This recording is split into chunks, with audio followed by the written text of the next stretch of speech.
and welcome to today's World Discord podcast. I'm one of your hosts, Brian Endless.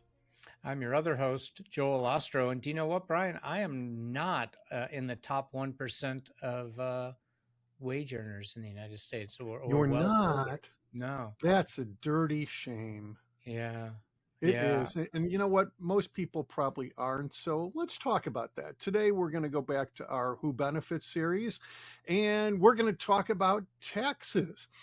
Here's one thing that we don't talk about often enough. When we think about taxes, what we're supposed to think about, what the powers that be want us to think about, is we're getting money taken out of our paycheck, and some dirty losers someplace aren't paying and they're getting free stuff. And we're always supposed to kick down when we think about taxes.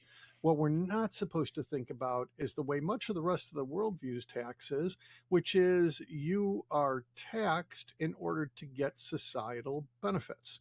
So when Europeans look at taxes as an example, they say, okay, our taxes are a little bit higher, but I'm getting 4 weeks paid vacation, and I'm getting 2 years of unemployment, universal health care, exactly, and childcare and retirement care, and all of these things that are included in. It's like, yeah, no, that's pretty good when I look at it that way. So we don't look at it as that cost benefit exchange, but what that actually does is it takes our attention away from the people at the very top.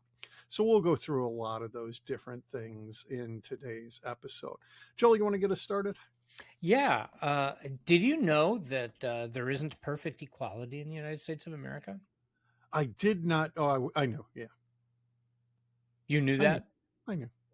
Do you know, as of now, how you can describe the top 1% of households in terms of wealth concentration? How much do they control? The top 1%, if I remember correctly, controls 60% or 70%? No, 30% of all U.S. wealth, which is equal to the entire bottom 90% combined. Got it. That's what I was looking for. That was the disparity that I was looking for. The 60%, 60%, that is an accurate number. That's the 400 richest people in the United States. Yes. Are equal to the bottom 60% of the entire population. Yeah, and that's the top 400 people. 0.01% of people Something are the like bottom that. 60%. It's absolutely insane. And that is not in and of itself a problem. Did you know that? It's not. What's the problem? No, it's not. If we lived in before, I got to get my numbers right. If we lived before 1981, wouldn't be much of a problem. What happened in 1981, Joel? The top marginal tax rate started to plummet. Who's responsible for that? You. Me? I didn't vote for Reagan. So the United States didn't have progressive income tax until around 1913. For a while, there was a flat income tax, and for a longer period, there was no income tax. But then starting in 1913, we've had an income tax. The top marginal rate was very low until 1917, and then the top marginal tax rate was 67%. So the highest earners were taxed at 67%.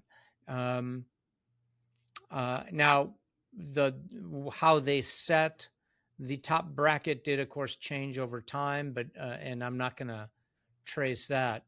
But from 1917, with the exception of Herbert Hoover, we definitely could not use a man like Herbert Hoover again. That would be bad. From 1925 to 31, the top marginal tax rate was down to 25%, and the economy went to shit. But other than that, we're actually tied together too. Oh, yeah, shocker, right? But other than that, for the entirety of the 1900s until Ronald Reagan, until 1986, in fact, the top marginal tax rate was over 50%. And for much of that time, basically from 1944 till 1963, the top marginal tax rate was 91% or higher. And that's in the 1950s, which were the dream time that everybody And the talks early about. 60s, right? That was Yep. when the middle class surged in the United States of Yeah. America, right? We The had a baby peak boom. of American greatness. Yep. Yeah. Edward Albee, the American dream, right? The house, the white picket fence, 2.4 kids, and a cat and a dog, right? Yep. Um, so, and of course, there weren't any rich people in the United States of America in the 20th century, right? Couldn't have been any, although there were, Not at that frankly, tax rate, there were right? a lot less rich people. Hmm. There were still plenty of people who were plenty rich. Yes, There was a absolutely. thriving And middle class. What there wasn't rich, was massive inequality.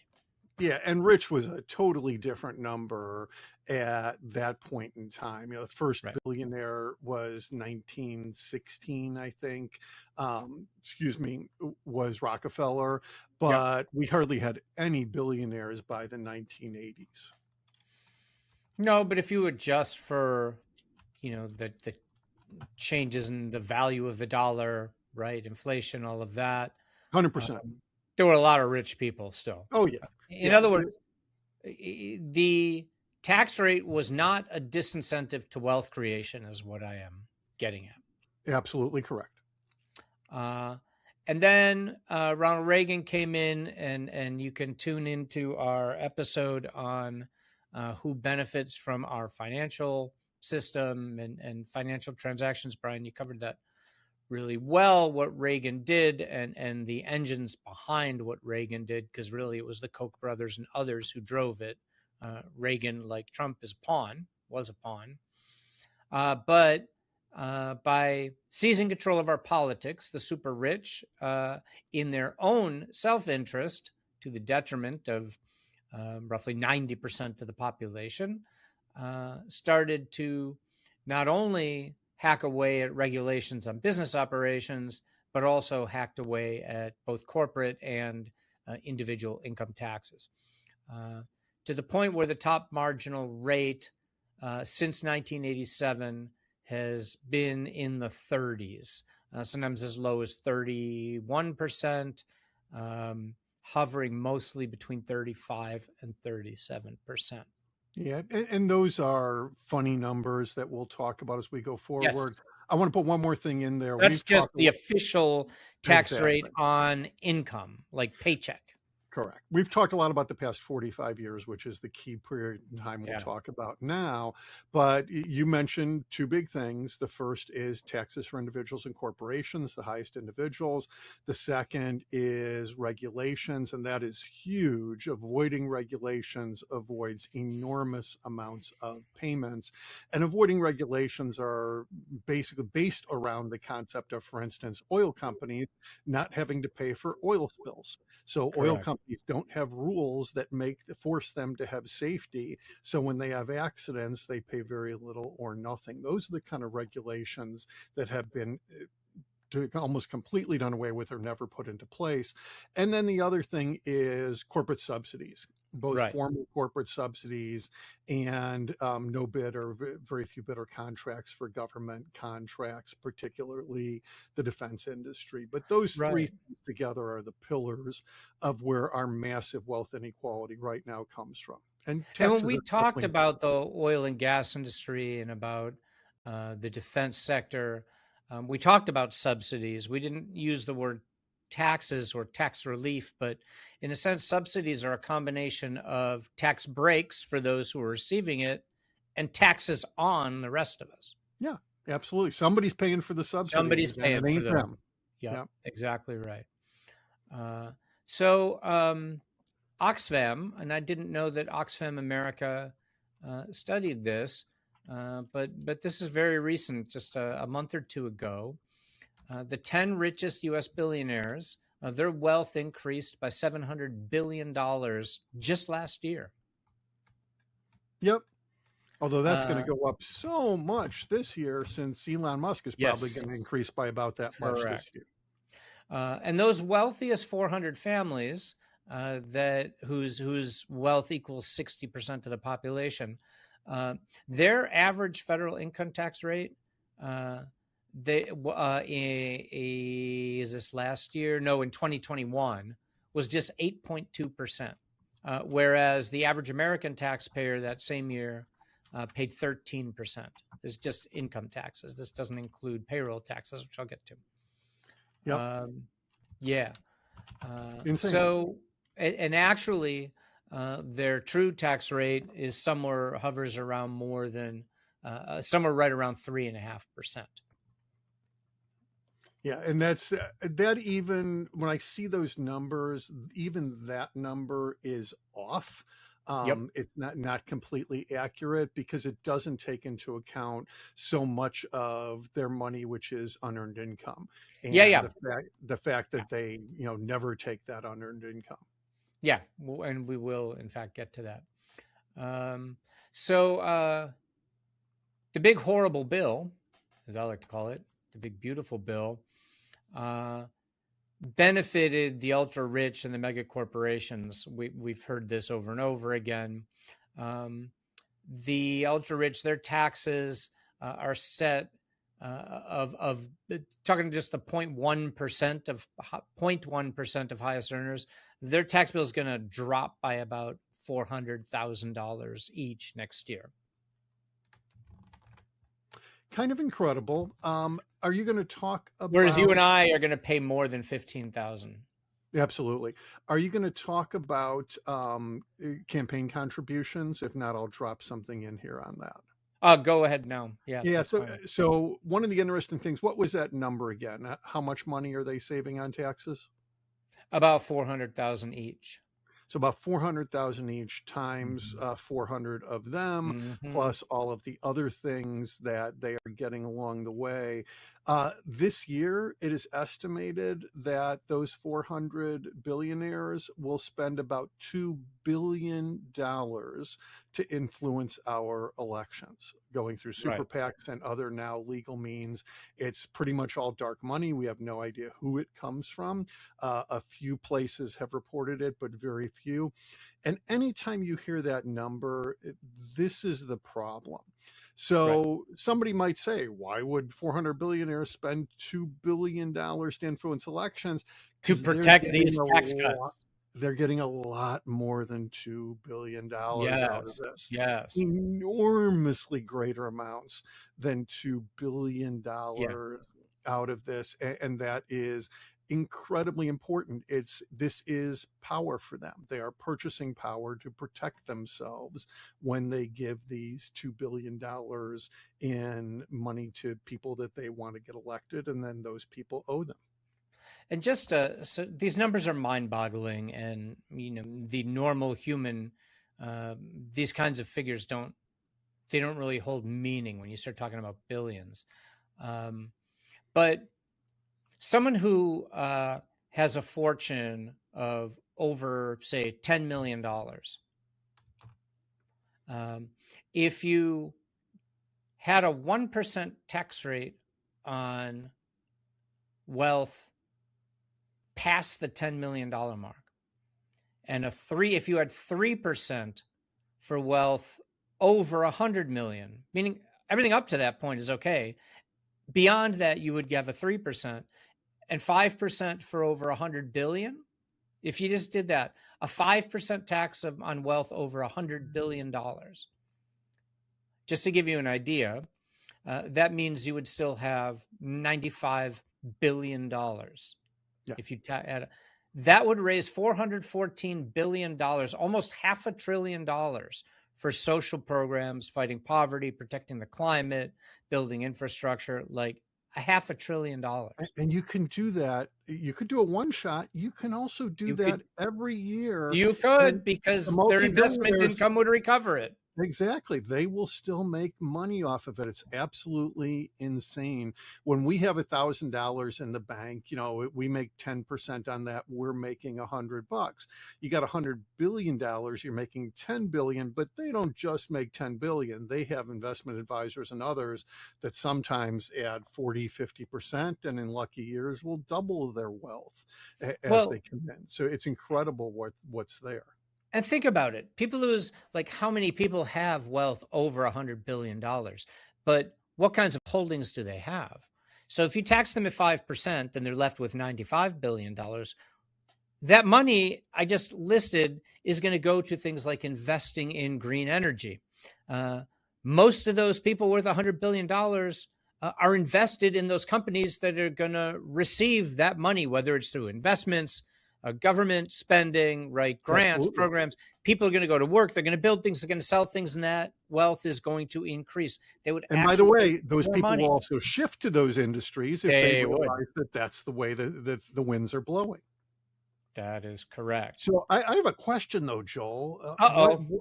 Aren't these people going to have to sell all their stocks in order to pay for this tax? And isn't that going to be a huge crash in the stock market when it happens? Oh yeah, you're right. And then trickle down won't come, and then we'll all be poor. End of episode. Bye. See you next time. But what really happens, Elon Musk doesn't need to take a salary. Jeff Bezos doesn't take a Right. salary. These And guys that's are, why their taxes, that's why they actually are paying less than what those marginal rate. The yeah, marginal rate might be 30%, but since they're not getting a W-2, yep.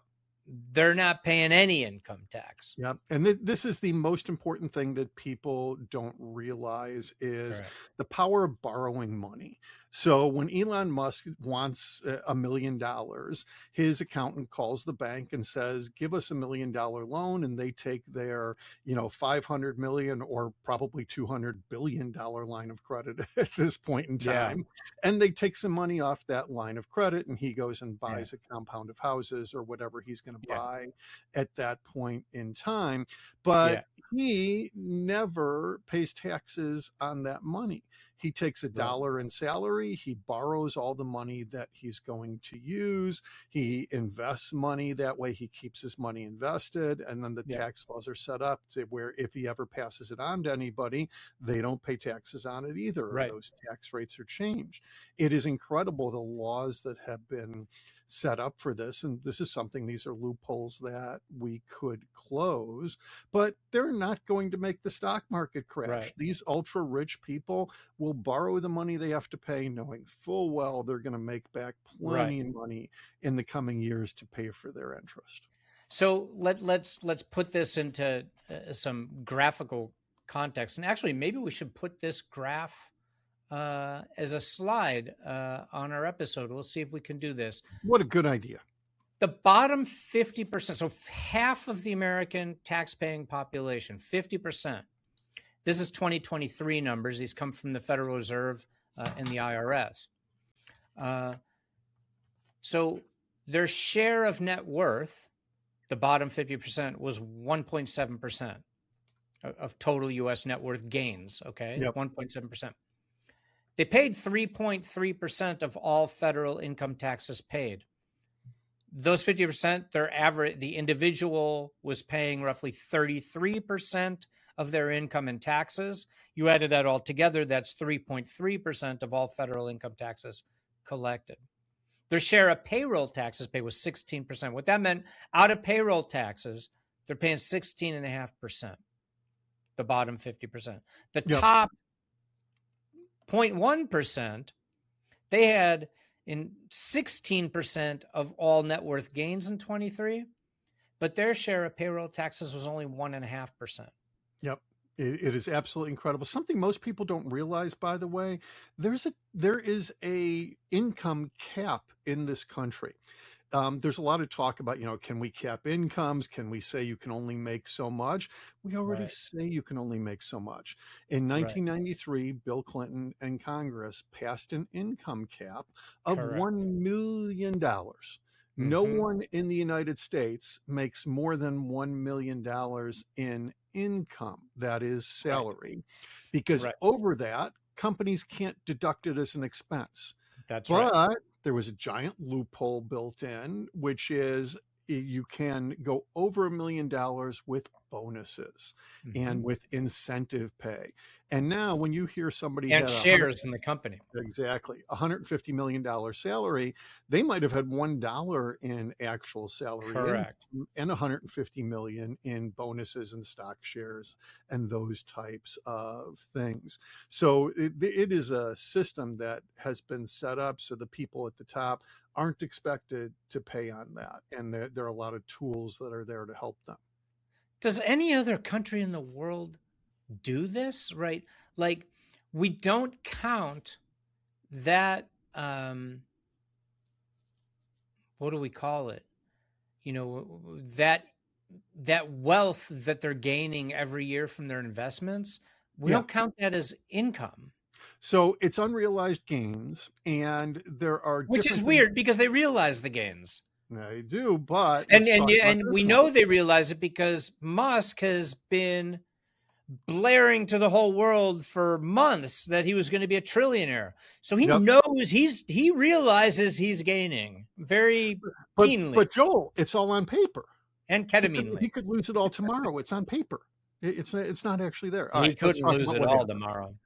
Other big countries do have capital gains taxes. This is something important we haven't talked about. The highest tax bracket now is what, 37%, I think? Yeah, over But what I'm 640. asking is something different. No, no, I know, but let me Do talk they about not this one for a count second and then go that to yours. revenue, the individual revenue wealth, as annual increase in wealth? Do they not count that as income? So hold on a second. You have to understand capital gains before you can go to that. I don't want to. So capital gains, it's insane. Yeah. The thing, this is one of those reasons why don't we change the tax system?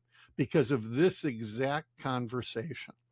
How many Americans could have this conversation? Right. There are Americans who can follow this conversation. And frankly, I hope we're at the point that most people, if they Yeah. chose to sit down for an hour, Yeah. could follow it, and they might have to graph. I've got a couple of friends who graph out the things we say, by the way, while we're saying them and put it down. And we could probably use a whiteboard to do some of this stuff. Are they some of the But people that you ban on social media? Oh, sorry, I exactly. got off track. Yeah.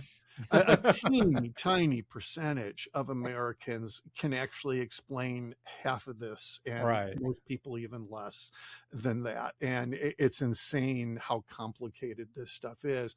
So you've got three types before we get to unrealized gains. You've got your 37% maximum income tax. That's anything you make over $640,000. So if you make less than that, it's taxed at a lower rate.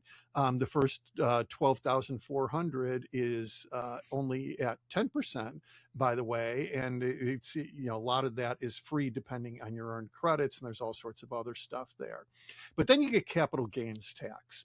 This is separate. When we make money on our income, on our salary, and I call every human being in the United States a worker if we work for a living and get a paycheck. Right. So everybody from sanitation workers, janitors, nurses, administrative employees, professors, doctors, lawyers, we're all workers because we're paid a paycheck for a living, and our taxes come out of income taxes. Right. And guess what? The government takes those out of our check every week or every 2 weeks or every month, whatever you get your paycheck. Those immediately go to the government, so we don't think about it, so we don't think about paying. The capital gains taxes are the taxes on incredibly rich people. You are rich if you are making more money from your investments than you are from your salary. And unless you're retired, because retired people can be in there. But if you are making more from investments, often a lot more from investments, you pay capital gains taxes. You only pay those when you sell an investment. So let's say you buy a stock at $10 and you sell it at $1,000, you would pay taxes on that $990 increase in the year that you sell it. And there are two different categories there too: 15% for short-term capital gains, 20% for, 37% for short-term capital gains. That can be the full rate if you only keep it a year, down to 20% if you keep it a long time. So if you keep that a long time, you're paying 17% less than the rest of us on your income. Right. And there's an argument that, well, that's necessary to keep investment going. And the counter argument to that is bullshit. It has Right. absolutely nothing to do with it. Yours and my $10 has the same value as their $10 to investments. Yeah. We don't have millions of dollars to invest, but it's Right. the exact same. So there's no reason capital gains have to be separate. European countries do have capital gains. What they have started to do is some of them are having wealth taxes, and wealth taxes often go together with unrealized gains. Elon Musk is a great example. He's a trillionaire. He likely has someplace around $1 trillion in unrealized capital gains. Right. Maybe 900 billion, because he probably paid 100 billion for the stuff that he bought over time as he traded up and bought more and more stuff. But he's got enormous unrealized gains. He borrows against those, and he Right. never, ever pays taxes on them. This Right. is versus you and I. If we have a house, if we have a mortgage, we pay property taxes. If we're Correct. renting, we pay part of our landlord's property Right. taxes. They don't give us that crap for free.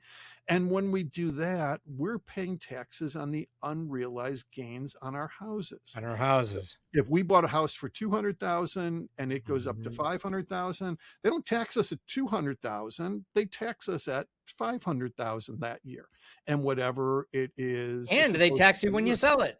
Exactly. They tax you again on any profits you make when you Mhm. sell it. There's no other place in property where we have these kinds of Right. capital gains, and it's insane.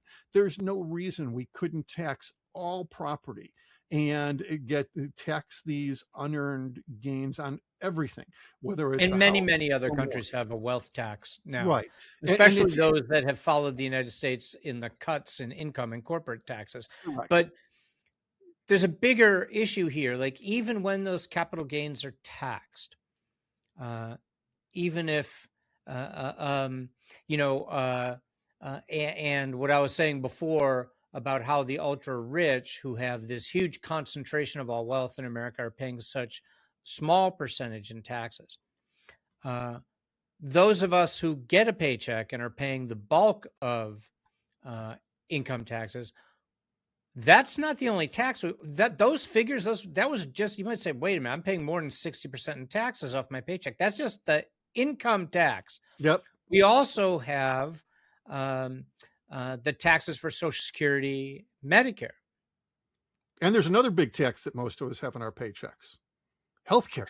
Oh, yeah, and healthcare. We Yeah, don't think about it as a tax. The Medicare yeah, tax is there, yeah, but everybody else in the world is paying a tax for their health care. When yeah, you get 20% of your check deducted yeah. for you and your family's health care, you should be thinking of that as a tax. But And let's then not, for the purpose of this episode, because I because want that people to money, understand. but it's for a service, right? The Correct. healthcare, but it is not like, let's just talk about the government funded service, because Right. that's tax monies goes to the government. So the Social Security and Medicare, so it's the bottom 90% of the population is paying virtually all of the money into Social Security and Medicare.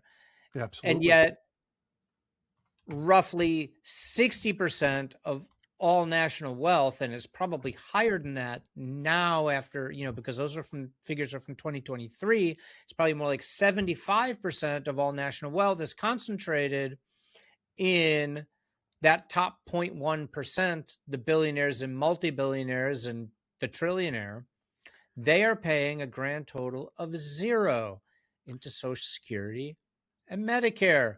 And so when you hear about the looming crisis and insolvency of Social Security and Medicare, it's not because those programs are too expensive. It's not at all, because the money is there.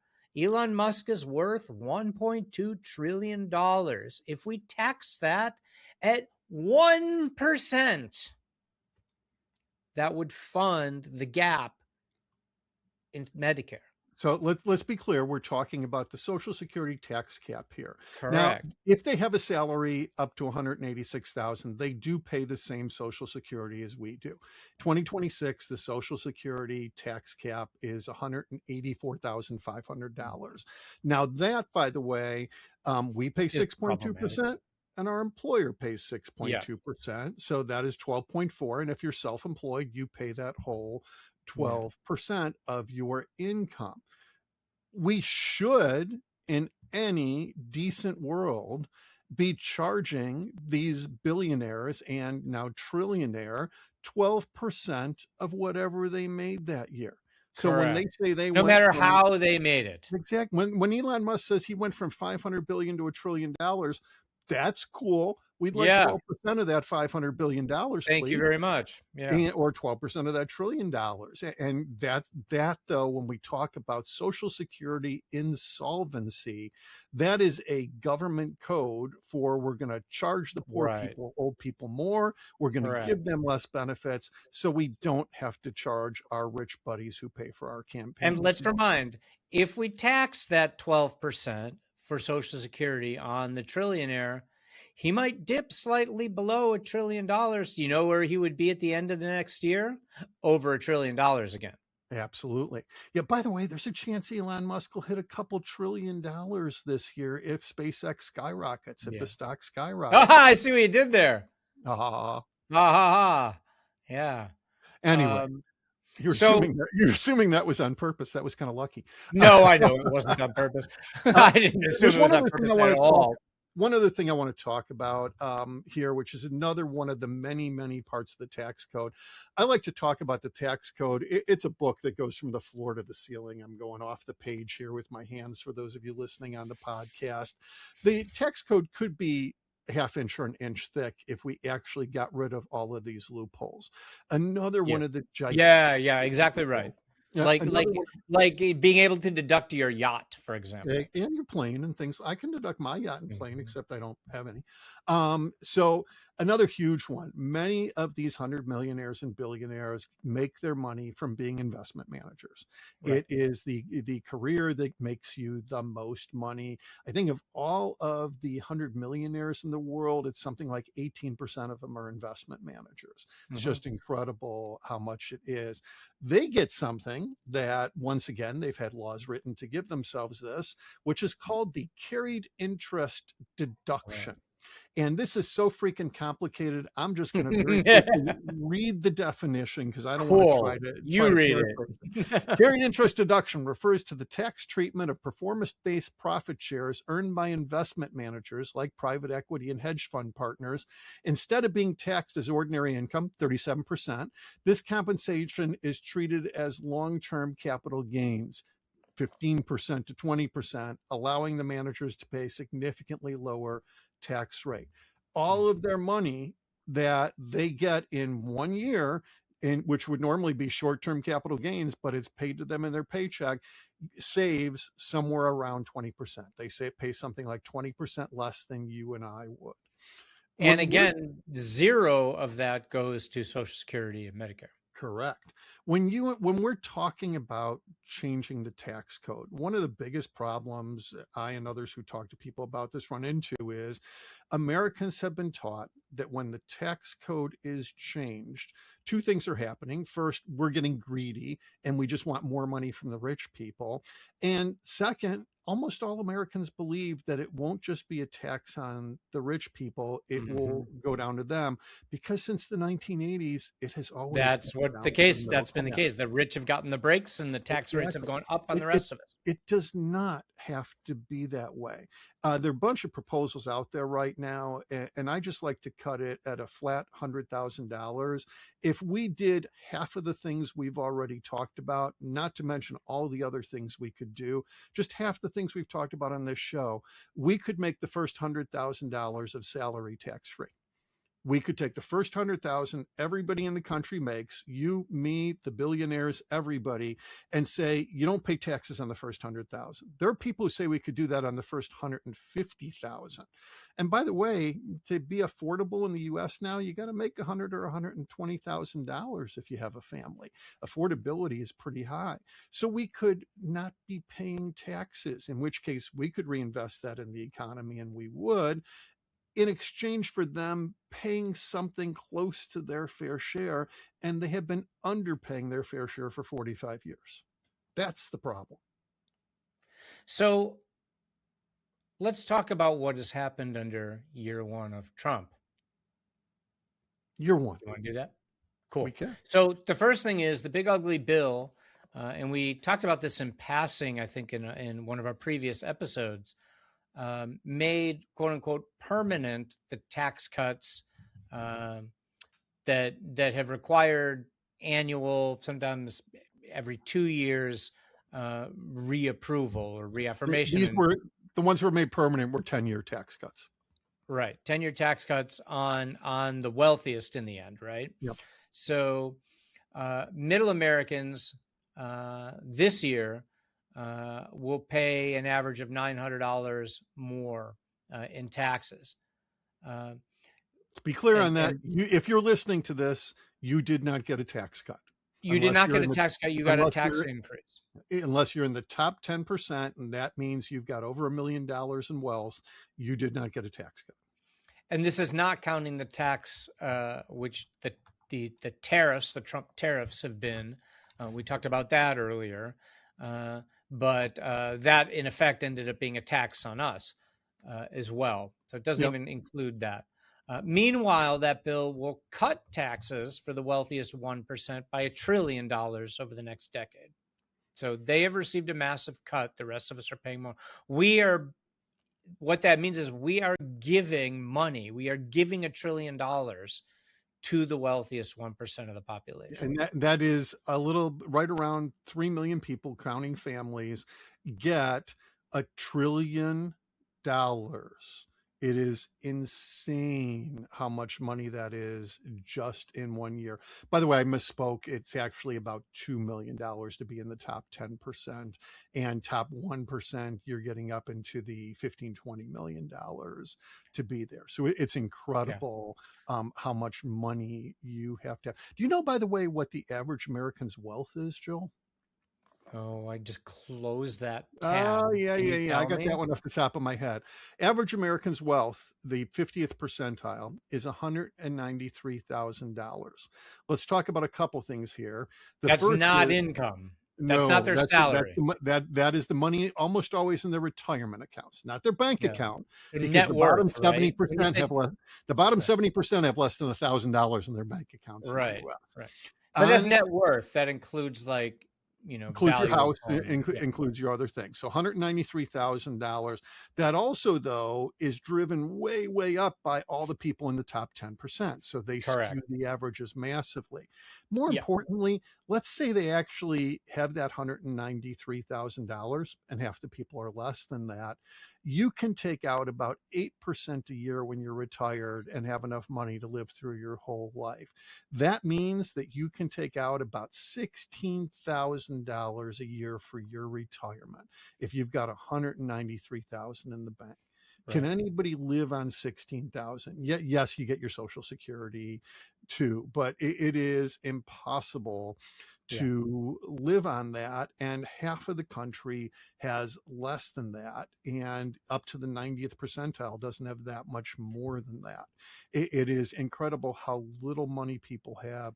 I freak out my students because I tell them, guys, by the time you're 65 years old, you better have $2 million in the bank if we don't change the way we're going right now. You're going to need $2 million, 30, 40 years from now in your savings account, in your investment account, if you're going to retire. If not, you're just going to work forever. Name a large corporation in the United States of America. I won't go SpaceX. I'll go Microsoft. Microsoft. That's a good example. Do you know what they're expected to pay in the corporate taxes in 2026? So when tax time comes around next year, how much will they be paying in taxes next year? Corporate. Are they one of the zeros, or are they actually paying something? They will be a zero. Yep. Amazon zero. Roughly the 10%, the top 10% largest, wealthiest corporations in America in 2026 will pay $0 in corporate income. Because they have written in tax breaks for everything to make sure some of them will get a negative tax. They will get subsidies. Yeah, a net subsidy, a net refund. Yeah, and also if they lose money, they get to pass that on to future years. Correct. I just find this astounding that the largest corporations, more and more companies are paying little or nothing in federal corporate income tax. Yep. How It is. how how does that benefit the American people, right? Right. Like, Well, and also, by the way, they get to deduct all of this stuff. We don't get to deduct things. If we did what corporations did, we would deduct our house, our rent, or our mortgage. We would deduct right, our property taxes. We would deduct our food. We would deduct our cars. We would deduct everything we buy for our houses. We would deduct our kids' education. All of that would come off the top, and most of us would pay no taxes because most of us can't live on our paychecks. So why right, aren't we paying no taxes while they right. are? We could Well, very easily do the same thing yeah, for them that we do for us. We are yeah, taxed on our gross income, what we right, make before taking all those deductions. We can tax corporations on their gross income. There's no reason we can't do right, that.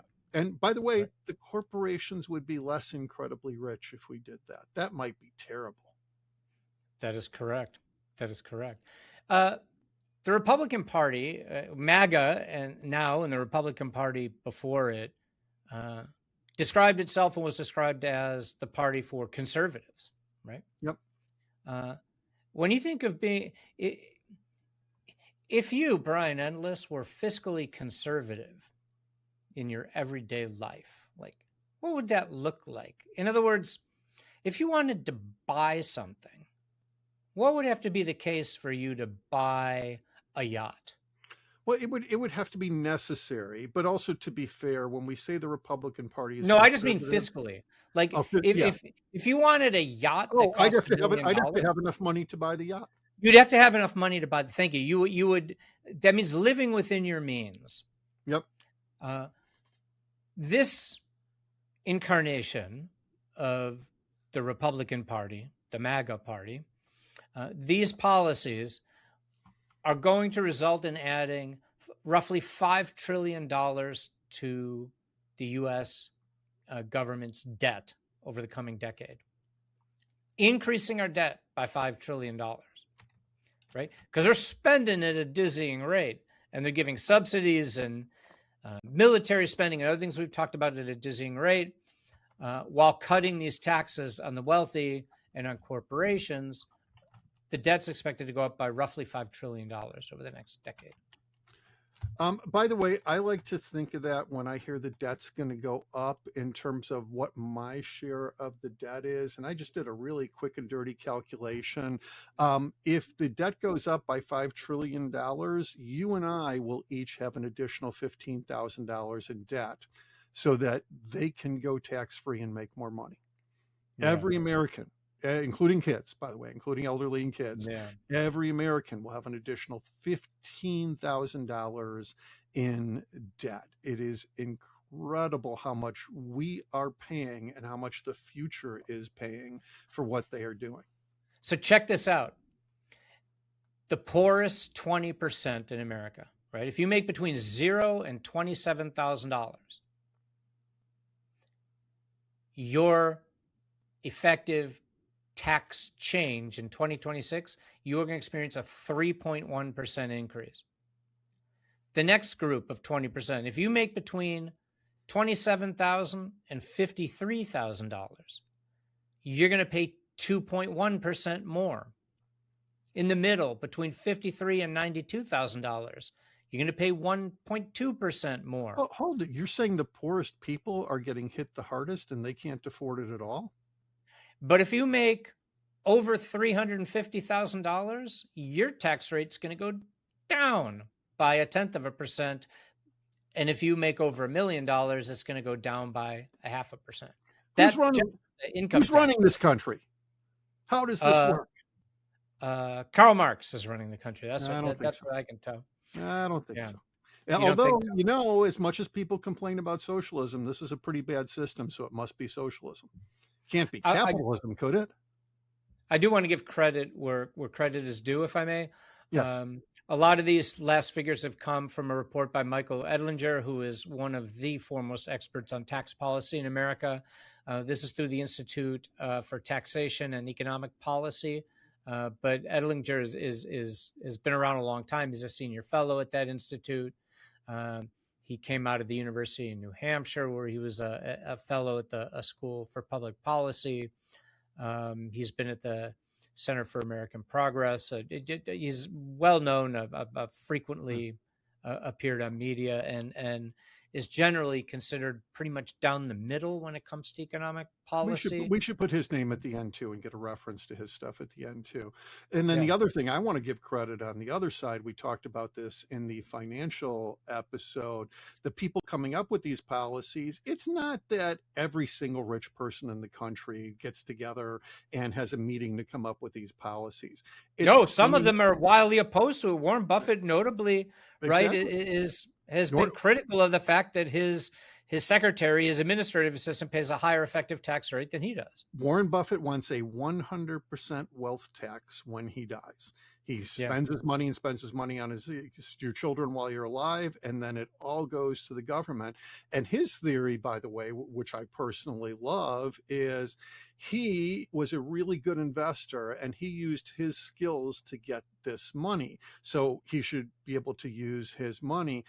But there's nothing saying his kids are going to do a good job with the money. So it should go back to the government to educate other kids and to help all kids have a better chance of doing better in life. Wow, that's from a billionaire. It is entirely possible to have that perspective. And he'll be dead when he's dead, right? He will. So you could say, well, 100% is harsh. Like, maybe even if he doesn't want his kids to benefit from it, maybe they should be able to anyway. So fine, make it 50%. You know what? Those kids are not going to have to work a day for the rest of their lives. Also, to be fair, his number is like 100% over the first 20 or 30 million. Something like that. Yeah. Yeah, which is, which, like I said, enough so that his kids will never have to work a day for the rest of their lives. Exactly. The rest of it, exactly. But you don't have to wait. Like, part of this episode, you don't have to wait until he dies. Right. Again, go back to the greatest boom time in American history for because there's different ways to describe it. For the majority of Americans, the time when the majority of Americans, the largest percentage of Americans, experienced a wealth generation and economic boom. The top tax rate was over 70% and really closer to 90%. Yep. There were still very rich people who continued to expand their wealth every year, and everyone benefited. There's a great Eisenhower quote about this. When he was president, he massively increased personal and corporate taxes. And people said, well, corporations aren't going to make profits then. And he said, good. I want them to pump the money back into their businesses and create more jobs. I want them to put the money in there, and then they'll get a deduction for it, so they won't have to pay the taxes on it, and that'll make more jobs. That's a wonderful thing. That's not. And the amazing thing is if we undid many of the changes that happened starting in the 1980s, you wouldn't have to go back to the 90% individual rate, but you could have the rate at somewhere around 60%.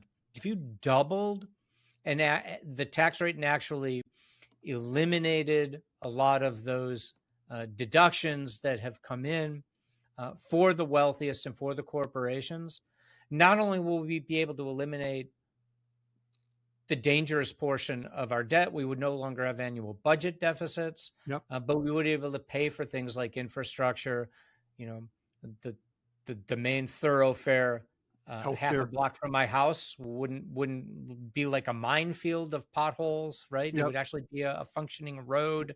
Healthcare, job programs, childcare. We'd be able to pay for all this stuff. Yep. So I wanted to finish the last thought. We talked about this before. There's a tiny group of people, 40, 50, 100 people, that were led by the Koch brothers and still are, at least as long as Charles is alive. And they've put together a network. So what you should be looking at is not the billionaires, but the Heritage Foundation, the American Enterprise Institute, the Cato Institute. MAGA, well, MAGA, yes. MAGA's different. MAGA's not a think tank that puts all these together. But Heritage has fed a lot of ideas into MAGA. And all of these things put together are what has created this system. They're the blueprint for the system, and then the PACs and super PACs get the money, and they feed the ideas that are coming out of these projects, and they fund these projects. By the way, one thing that critics will say is, well, there's a Democratic billionaires too. You guys just talked about that. That is true, but the numbers are incredibly skewed. Out of the billionaire family spending, about 72% is for Republican causes, what are normally called Republican causes, 22% for Democratic causes. But the difference is the Democratic billionaires are people like Warren Buffett who want to have a fair tax rate and not overtax the bottom 90% of the population. Yep. I want to say many of those Democrats still want the subsidies and other things too, by the way, and lack of regulations. They're not always against those. Go ahead. Sorry. No, that's true. Well, just to wind up, like, I know this series of our episodes is who benefits, but it is important to remember that we've had several episodes earlier on fascism and why it is accurate to describe what this regime that controls our politics right now in America is as fascist. And a key component of that is the control of economic policy by the super rich, government for the super rich, and government is so fused with the super rich that government is combining in ownership with some of those. You can't tell them apart at some point. You cannot. There's no boundary anymore between the super rich and government, exactly. And that's what it is a system of corruption. It's not a corrupt system. It's a system of corruption. Yeah. Corruption is the intent. Meaning using public office for private gain. That is what our federal government is for right now. It's for private gain. And transferring money from the bottom 90% from to the us top to 10, and especially to the top 0.1 and 0.001%. Absolutely. So I want to cover proletariat of the world unite. Yeah, exactly. See, but we don't want to say proletariat, and no. that's one of the reasons workers of the world unite. Yeah, I described workers before. Because we need to realize it doesn't matter what skin color, what race, what religion, what ethnicity, where you live, whether you're MAGA or progressive or anything else, we have an enormous amount in common because we are working for a living. We pay the taxes that go to support the takers at the top. The bottom 90% are the makers, and we pay this money, and it gets transferred not to programs that help us, but to the takers. I don't mind taxes at all if they go to programs that help American citizens and that actually lead to a democracy that is by and for the people. Right. Correct. Now we're a system that has the people paying for the people at the top, for the plutocrats. Right. I want to get one more thing out here on taxes. It is the genius of the Heritage Foundation and some other groups like that. And they started this under Obama and even a little bit before. You might see a tax on the IRS in the news. Everybody hates the IRS because we hate taxes. We don't like what the IRS does. We never want that letter from the tax man. By the way, if the tax man calls you, it's a scam. Don't do anything. They'll send it is because they doged the IRS, so there are no tax men. No, it started with Obama, and even before Doge, starting with the Obama years, the Republican Congress killed staffing at the IRS. Mm-hmm. Doge has taken it down to almost nothing, and it's to the point where for the past 12 years or so, incredibly rich people don't have to pay their taxes because they know they're not going to be audited. Because when you're rich, it costs a lot of money and a lot of staff to audit you. You and I get audited because if we cheat on our taxes, a computer kicks it out. If you've ever done TurboTax, at the end, you get those flags, or similar programs, you get those flags. Those are the things the IRS computer is going to flag you on and send you a letter saying you owe money. If you're incredibly rich, your lawyers and accountants get involved, and your lawyers and accountants have a lot more time and money on their hands than the IRS lawyers and accountants. The IRS can't possibly keep up. There is an enormous trillions and trillions of dollars literally in unpaid corporate taxes and unpaid taxes from the 0.1%. Not the things they get breaks on, the things they cheat on. Yeah. If we could just get an IRS that could take that back and that could actually go after that, that would go an enormously long way. But the IRS has been gutted, which means that we can't implement We taxes can't. on the higher Correct. people, only the lower people, Yep. only the little people. Like us. Yeah. And, Yeah. everybody works for a living. Well, with that, All right. Are we done? we're done. Yeah, we're cooked. Sadly, this is one of the core things, the finance episode and this tax episode, one of the core things in Who Benefits. And as we said earlier, it's one of the things people don't understand. We hope you've gotten a little more understanding out of this. We'll put some resources at the end.